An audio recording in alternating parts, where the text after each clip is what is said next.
this ever happened before. This is new. Rick Famuyiwa has been the most consistently excellent director of live-action Star Wars television, and he delivers another great episode in the season finale of Ahsoka. The Jedi, the Witch, and the Warlord delivers big moments in the arcs of all of the series' characters, while building on well-telegraphed plots that will have major repercussions for the galaxy. Ahsoka Tano, allow me to commend you on your efforts today. You've been quite a worthy opponent. As Grand Admiral Thrawn pointed out last week, Ahsoka Tano and her allies are running out of time. The whole finale feels the tension of their race to stop Thrawn from escaping his exile. Mikkelsen continues to do a fantastic job with his methodical and cool delivery, conveying his growing concern only with a tight clench of his jaw and the calculating command to send more of his forces to their death. Dispatch the night troopers. I shall inform the Great Mothers that it's time. As he notes, a single Jedi is responsible for his current predicament. He has the truly terrifying villain quality of never underestimating what the heroes are capable of. The episode still takes time for quieter moments of growth and reconciliation. Aman Esfandi really captures the humor and swagger that Taylor Gray brought to Ezra Bridger in Star Wars Rebels, as he bickers with Hugh Yang about lightsaber construction. It's a humorous conversation that quickly turns tender as Ezra sees the opportunity to learn something about his beloved Lost Master, and Sabine Wren tries to find a way to reconcile with hers. How old are you? Old enough to know that the relationship between a master and an apprentice is as challenging as it is meaningful. Ahsoka's forgiveness comes quickly, but it doesn't feel arbitrary or rushed. Rather, it's a natural progression of the growth Ahsoka experienced when confronting her fears in the world between worlds. I didn't expect to see you so soon. Both sides of the conflict have to make tough decisions in the season finale. While Hugh Yang does get Ahsoka's shuttle working just in time to rescue her and Sabine, Tennant sells the heartbreaking delivery as he tells her not to wait for him. You've kept her in the sky longer than I've been alive.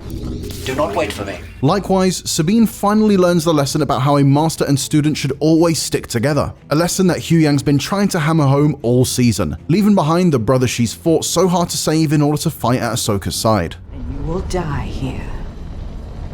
Alone. Not alone. And what a fight it is. Star Wars Tales of the Jedi showed Anakin training Ahsoka to take on squads of clone troopers, a lesson that helped her survive Order 66. She uses those skills along with other lessons from General Skywalker well as she coordinates the attacks of Ezra and Sabine. I'd called the use of Night Sister necromancy weeks ago, but the drama of the moment still works, evoking scenes of the risen armies of the Night King in Game of Thrones, as the fallen Night Troopers twist and contort back into action. The elite soldier with the hanging, rotting jaw is a particularly creepy touch.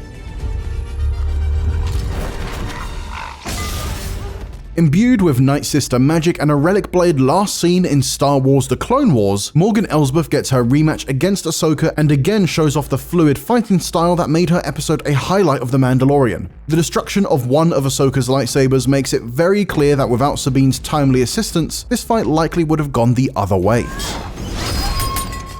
When Ahsoka encourages Sabine to help Ezra push the door open, it's unclear if Sabine's actually doing anything after all the fake-out attempts she's had this season, but the absolute confidence her master had in the idea that she could trust in the Force seems to have finally unlocked Sabine's full potential. Ezra remains skeptical, a follow-up to his initial reaction of asking why Ahsoka would train Sabine before quickly backtracking, but in the end is willing to literally put his life in her hands. Their verbal sparring during the fighting draws on the familial dynamic established with the characters in Rebels in a way that feels natural, even with new actors.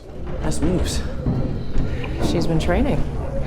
What's your excuse? Star Wars is a series that has always been okay with ending on a big loss for the heroes, so it's not surprising that Thrawn gets away to execute his grand plan of raising a zombie army on Dathomir. But there are also seeds of hope with Ezra's sweet reunion with his surrogate mum, Hera Syndulla, after pulling off the most classic of Star Wars ruses and dressing up as a night trooper. Ezra? Hi, Hera. I've been mourning the death of Ray Stevenson all season, but it especially stings in the finale, where it's clear Baylan Skoll was just getting started with his grand plan to break the cycle of conflict between light and dark side by tapping into the powers of the gods of Mortis. Both the monumental sculptures he's standing in front of and Ahsoka's encounter with Morai, the owl-like creature tied to the daughter, hint at the cosmic struggle yet to come. Whatever Dave Filoni had planned, it will surely be weaker without Stevenson's gravitas.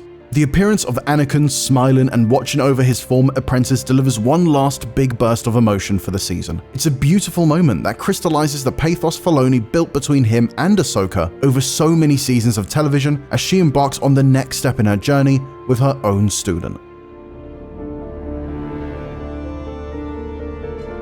Disney Plus's Ahsoka comes to an excellent conclusion in The Jedi, the Witch, and the Warlord, with quite emotional scenes paired with complex fights from the director. The season finale manages to complete satisfying arcs for all its characters while still setting up a big cliffhanger. For more videos like this one, and just in case you missed it, make sure to check out our video review of Episode 7 of Ahsoka.